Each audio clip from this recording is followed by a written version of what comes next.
that perspective of. So some of them were from Buffalo and Florida originally? No. And were located here? No, missing here in Buffalo now or in Florida now. And you guys were you were able to identify them? Yes. Are those part of the 54? Yes, yeah, yes they are. And one of the major goals of this was, as Kevin said, to find, and listen and help. And you're going to hear from the Office of Children and Family Services. They were a major partner in this, working to help with planning with local departments of social services, recovery plans for all the children. So those have been implemented. The child advocacy centers are helping out where the children are being interviewed, and Madeline Hare will be able to speak more about that to you. And maybe, Chief, you could address Patrick's question from, sort of normal standard operating procedures. Yeah, absolutely. So, good afternoon. So first I just want to thank the state and the National Center. This is an amazing partnership. So, what this has enabled us to do is really get all of the partners in one room working together collaboratively to focus on where that kid is at and how we can ultimately locate that kid. If we think about in today's world, our youth, especially our really vulnerable youth, which is the youth that we're really focusing on here. I'll speak for the city of Albany. We have a number of group homes where we have vulnerable children that are already placed there, that have already been traumatized, that are trying to be worked with by those agencies, that wind up eloping and wind up on the streets, and they wind up victimized. Sometimes they're victimized in the city of Albany, sometimes they're victimized from as far away as Florida or Buffalo. So we need to locate those kids first. In today's world, contacting somebody is a text away, a tweet away, another social media app away. Normally when we're working those cases, we have investigators that are working those alone, and they're trying to track down information.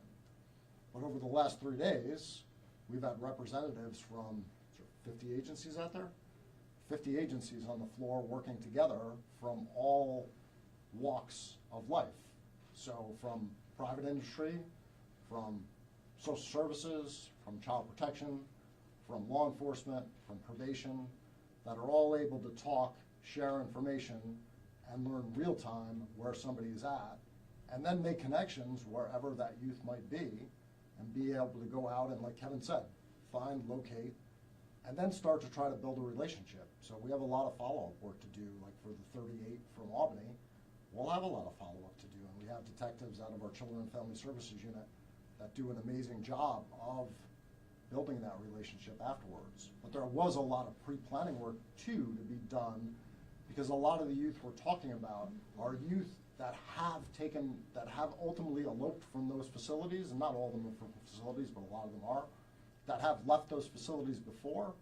So we've worked with our partners to say, okay, when we locate this child, like what are we gonna do to ensure that they don't just wind up going back to the facility and taking off again and wind up in a very vulnerable situation. So Because where do you unfortunately, there's take- people where that do you are take predators. Can I just swap out Kevin for Madeline?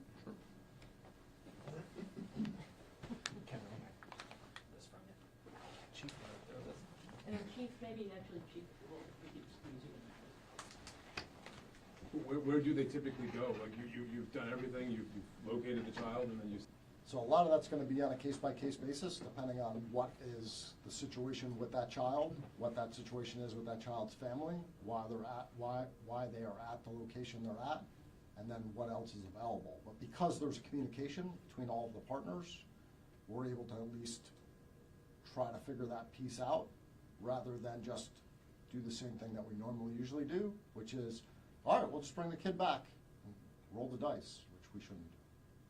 Where were the other locations that some of these children were found? You mentioned Buffalo, Florida. Where else were some of these children? Sorry. The children were located throughout the capital region, Albany, Schenectady, Troy. So there were only two from out of the region, Buffalo and Florida? No, there was others who were. The Hudson Valley. Hudson Valley. And Madeline Hare from New York State Office of Children and Family Services. I'm just going to push this chair over there and give it to Chief DeWolf. Madeline can talk a little bit about the coordination of services, and the goal to what Chief Cox said, which is not doing what we normally do, and. How important is it to carve out the time to bring all these partners together, to bring the resources together that are needed to find these children? I mean, I think it's essential, right? These young people are missing, they're extremely vulnerable, but by making sure we were planful in our response, we are able to avoid that kind of standard operating procedure of bringing them back home and hoping something was different without an intervention. So what we had arranged for this operation was we organized, I don't know, maybe 50 local agencies across the 3 counties who all have specific skill sets and expertise working with vulnerable young people. Together, they were each able to identify their strength and where they best can support young people and come up with protocol for each of the 3 counties. So if the young person couldn't return home where they left, they could be brought to a different place where they could have a full intervention. So looking at everything from, do you need a nap and do you need food and a shower? Do you need a forensic interview? Do you need to talk about what happened before you left? What will make you more likely to be successful staying put? And how can we leave resources with you and your family so that next time you have someone to call for help rather than leaving home as a cry for help? Are some of the, you mentioned that some of these children were in foster homes, or not necessarily, but maybe even group homes and things like that. Sure. Are you guys working with those facilities? Absolutely, yeah. So the group homes, a number of the young people who are part of the operation had left a group home, although not all. Some of them left their homes of origin.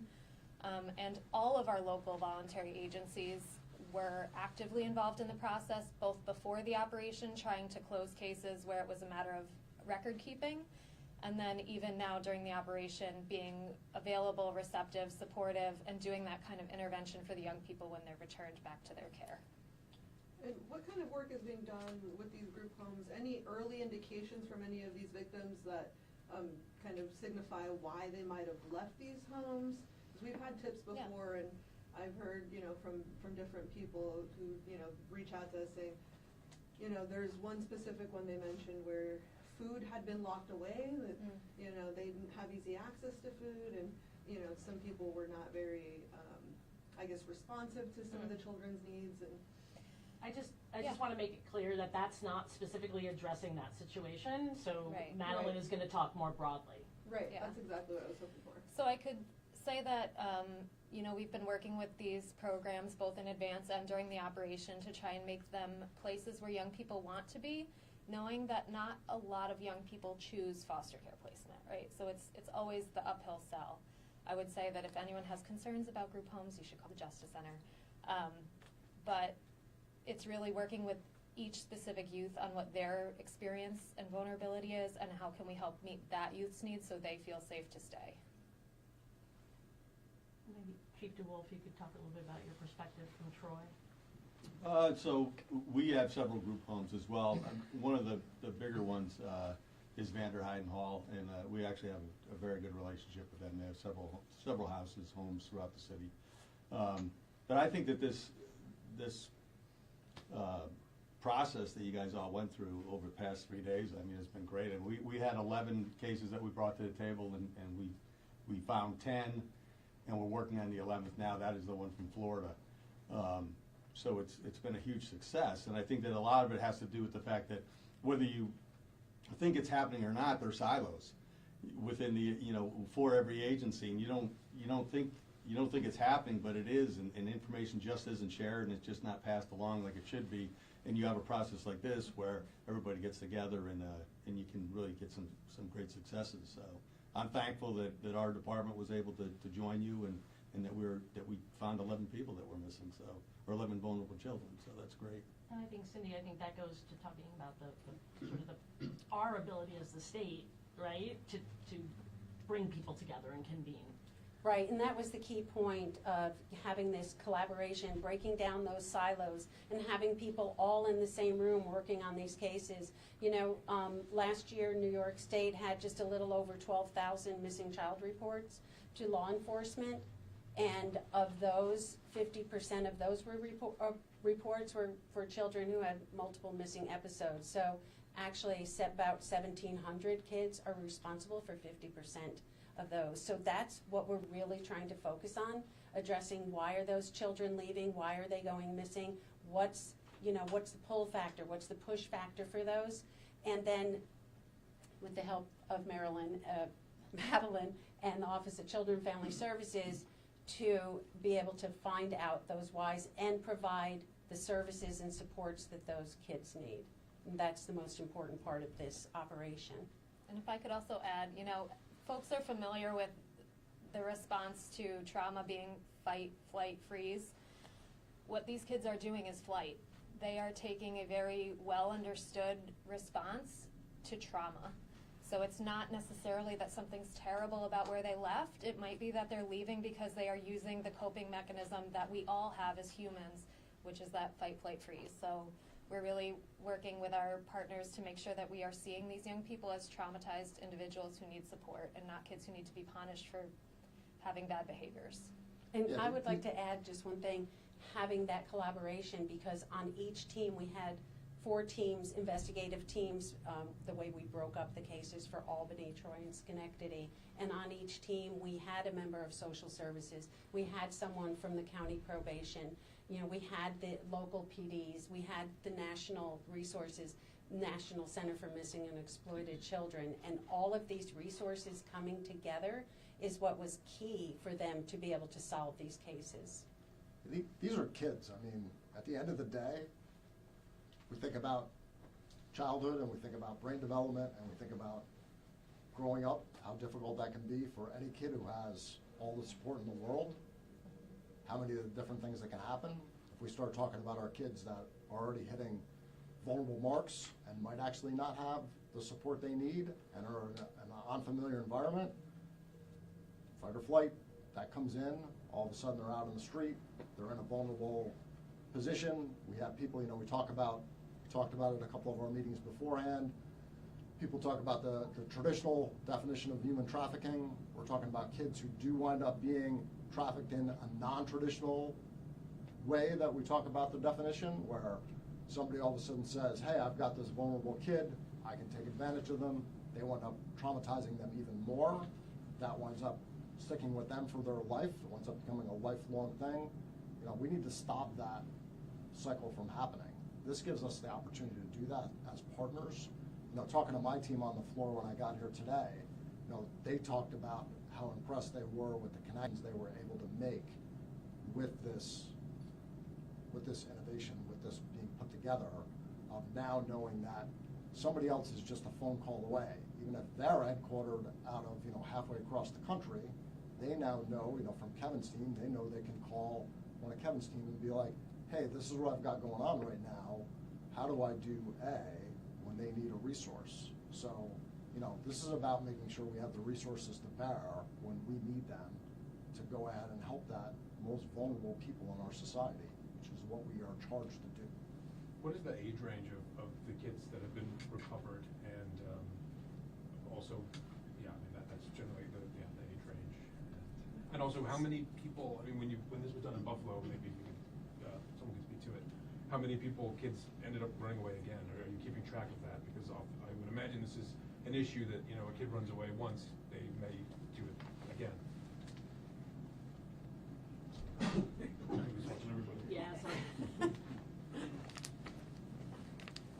The age range, the age when they went missing ranged from 2 years old to 17, and their current age now that they were located was 6 years old to 21-year-old.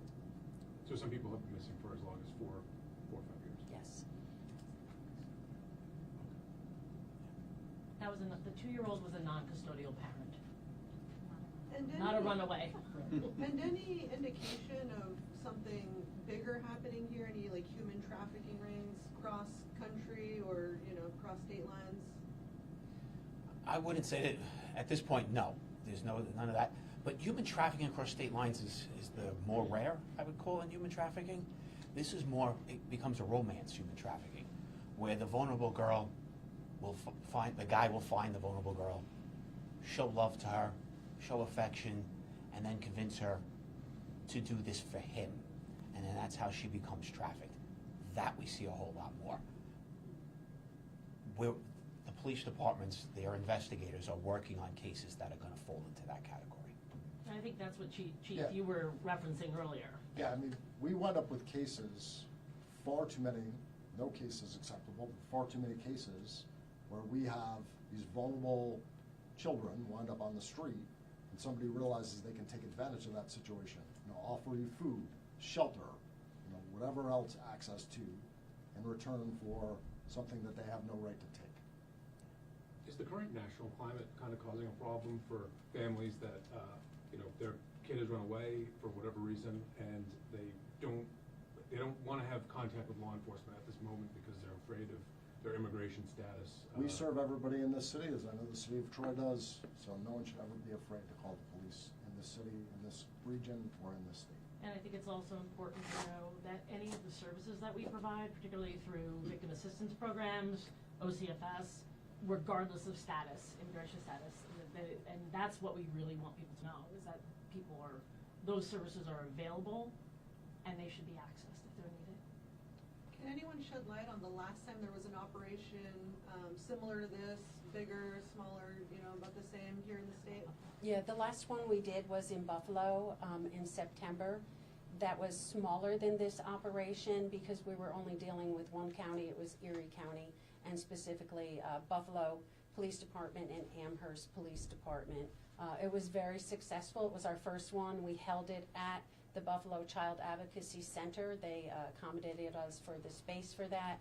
And as I said earlier, we had 41 cases when we left there that were resolved, and a few days after that, they had resolved up to 47. Have any of you been able to speak with any of the children, the families of these children who've been looking for these children? Anyone relieved that they've been located finally? That's not really our role here, Mhm. right? That role is handled by all the folks on the ground. We're really the organizers and conveners. So it wouldn't be appropriate for us to do that. So no one can shed light on. Well, like an investigator that's working the case would be able to. I'm sure they've had interaction with family and stuff like that, but Do we have as anyone like Madison that said, available? Janine? I would have to check. I don't know if your investigator chief, they- I'm gonna say But- they're out in the, but the they're things you're talking they're about now doing are work, active, so- and they are out in the field, and that's probably something to have like a follow-up report in the coming days or weeks that can be done, but they're actively working those cases and can't stop. And what time does that wrap up today? We're gonna wrap up here, 4:30-ish, Okay. sort of. It's what we refer to as maybe like a soft wrap-up, because the cases will still be worked tonight. I know these investigators, I know who they are. If new data comes in at 8 p.m. tonight, we're working it. If new data comes in tomorrow morning, it's being worked. So it's not, we're gonna stop sitting in the room together. We will not stop working on these cases. And I think to Chief Cox's point of view, they're talking about the fact that now you know who to call, right? exactly, the networking is just so helpful. To have everybody together and know that, now I know that that's Scott, or that's John, or that's Sandy, or whatever, and you have that connection so that you feel comfortable making that phone call and they're able to help you. That networking is huge, collaboration is huge. And one benefit from the Buffalo operation was that Buffalo PD actually changed the way that they're intaking missing children cases now. As all the process that they saw happening at that event and the connections that they made. So now they're, having a completely different approach to how they're handling those cases. And that's why we do the event together, right? The numbers today are spectacular, and we love them, and we want to help every one of them. But the concern is what happens next week. The infrastructure is better for next week. It is better for that family next month. It is better for those kids later on. That's the real part here, that the chiefs, the state, are leaving and putting together a legacy to make sure this continues. Anything else you guys want to add, or anything else viewers in the Capital Region should know? Well, just that, all of these agencies care very much for our community and for our kids, and that it really does matter. I mean, when we get a call and we have to take a missing persons report, it doesn't just go into a file. I mean, there's officers and detectives and so on that take it to heart and really want to put these children back with their families or back where they belong and make sure that they're safe. You know, it's a real thing. You're not just a number. And now they have resources tenfold. 100%. You know, I mean, this is the importance of this is it can't be underscored. I mean, to have those connections, they just mean everything. I mean, you're sitting as a detective by yourself trying to figure something out, and you don't have all these other people that you can reach out to and have help you. And even the social services part of it, where now you did find the kid, but now I need to find something better for this kid, right? You know, they need more resources to be able to pick up the phone and call that person that you were sitting next to during this week. Now you have that connection, so you can call them and say, hey, I have this kid and they need more, and you know, how can I help this kid more? So I know it's just amazing. I know some of you are parents. You know, how does it feel to be able to all come together so collaboratively to provide all these resources and provide each other all the support? It feels really good. I mean, at the end of the day, you know, I'm a parent. My kids are now adults. But, you know, as a parent, I worked in our juvenile unit for a number of years, so I know what it's like from both perspectives. And these kids matter. And it's important that gets said and that we show that. This partnership shows it. And I also know from speaking to our parents in our city, when their kids go missing, they're waiting to hear from us. And as you heard from the date ranges, sometimes takes a long time before they hear that their child is safe. And that's scary for them. So their kids matter to us. And we want to make sure they know that their kids matter to us and that we're working hard together to find them. I always look at each child. I want their cases to be treated just like my child's case would be. And out of my 20-year career at the Missing Persons Clearinghouse, this has been the most significant and meaningful event that we've ever done, these missing child rescue operations. Just because I think it's not just locating kids, we're changing the minds and perspectives of everybody involved in it. And every child, any child who goes missing should be considered endangered until you can prove otherwise. I also just want to add, sorry, but don't be afraid to ask for help. I know there's some young people who consume your media. If young people are in a place where they feel unsafe, or they feel like they can't stay there, there are runaway and homeless youth programs in the capital region that take young people in without criteria. You can just walk in, and there are resources for families that can help you make the phone call to police if you don't feel comfortable doing that by yourself. And I'd also like to add one thing that was really special that we did at this operation. Each time a child was located, we rang a bell. And the faces of joy, satisfaction, knowing that they made a difference in a kid's life when they rang that bell was amazing. So we got to hear that bell rung 54 times over the past 3 days, and it was just a spectacular addition to it. Every time a child runs away, that child's crying for help. And it's our job as the adults to help them. It's been that way since the beginning of time. Right? When a child is on the street will eventually take them. Every day they're gone, the odds of them being exploited, trafficked, raped, criminalized, addicted, goes up exponentially. Our job and why we're all here is to find them. Our goal is to find them before they lose their innocence.